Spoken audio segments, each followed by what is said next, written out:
మరి బాయిలో నీళ్ళు వెళ్తలేవు.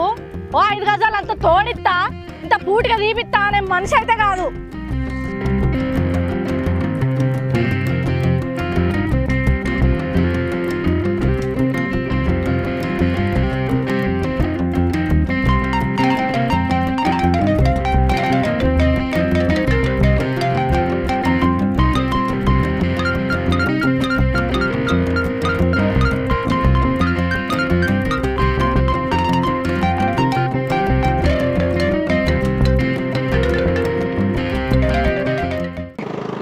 అవ్వా శివగాడు అనుకుంటే ఏమనుకున్నావు అంజలి? నన్నే ఆట ఆడిస్తా అనుకున్నావు. ఇప్పటి నుంచి నిన్ను ఒక ఆట ఆడిస్తా. నా దగ్గర ఉన్న ప్రూఫ్లతోటి నువ్వు ఇప్పటి నుంచి బతుకున్న శవం లెక్క బతకాలే. అర్థమవుతుందా? నన్ను ఆడుకుంటా అని చెప్పి నన్ను పిలిపించి నన్ను బ్లాక్మెయిల్ చేస్తావు. చెప్తా నీ సంగతి చెప్తా.